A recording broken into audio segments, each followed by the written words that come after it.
The guidelines for representing your business on Google, they are referred to more and studied more than any other article about Google business profiles in Google's Help Center. The guidelines are super long, so in this video, I'm going to be highlighting the ones that are most important for business owners to be aware of. According to Google, to maintain high-quality information on Google, follow this list of guidelines for local businesses. These guidelines can help you avoid common problems, including changes to your information or, in some cases, removal of your business information from Google. In other words, these guidelines help us know what to look out for if we want to stay within Google's graces and keep our business profile from being removed. If your Google business profile is important to you, we would recommend reading these guidelines at least once a year, as Google is constantly updating them. Yes, I realize that sounds like an insanely boring, tedious thing to do. Now I'm going to cover some of the guidelines that we have found are most critical for business owners to be aware of. First, let's talk about your business name. We know and have covered in some of our videos that the business name is quite a large ranking factor. Here is what Google states about your business name. To help customers find your business online, accurately represent your business name. Your name should reflect your business's real-world name as used consistently on your storefront, website, stationery, and as known to customers. Now for your address.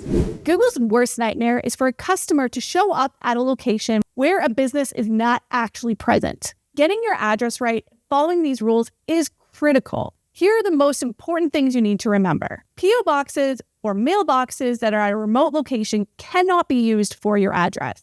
You need to make sure you use your real-world business location. For businesses that show their address on Google, you need to have permanent on-site signage that reflects your business name. If you're using something like a virtual office, that is also not allowed to be used on your Google business profile. What about service area businesses? Obviously, these guidelines are pretty clear if you run a brick-and-mortar store. But what if you don't? Well, here's what Google has to say if you fall into that category. Service area businesses, or in other words, businesses that serve customers at their location, should have one profile for the central location and have a service area set on that listing.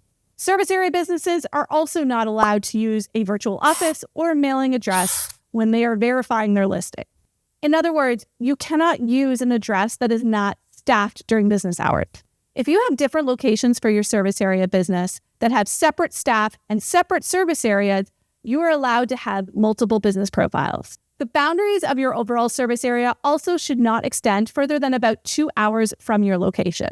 Now let's get to the website and phone number. This is how your customers get a hold of you, so Google wants to make sure they are listed correctly.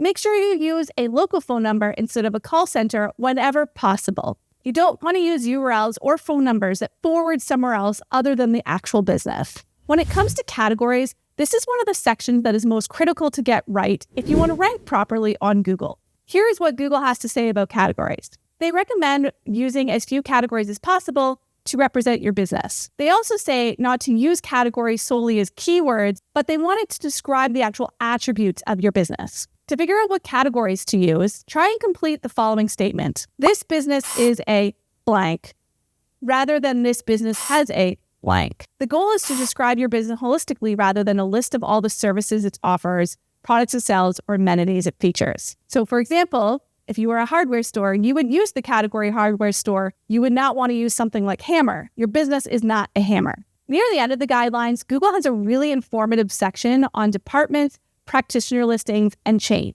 Here are the highlights. For chains, try and maintain a consistent name and category across all your locations. If your locations all fall within the same country, they really should have the same name. Although locations should also share one category that best represents the business. Departments within businesses, such as universities or governmental offices, are allowed to have their own Google business profile. Auto dealers and healthcare practitioners also have a separate set of guidelines to look at. These public-facing departments that you have can act as separate entities and have their own Google page. A lot of times, these departments also act separately and have a different entrance and a different phone number. The categories and opening hours also usually vary compared to the main business. Now, when it comes to practitioners, I'll start by defining what a practitioner is. An individual practitioner is a public-facing individual that generally has their own set of clients. For example, a doctor or a dentist or a lawyer or a realtor. In these profiles, you are allowed to use professional designations in your business name.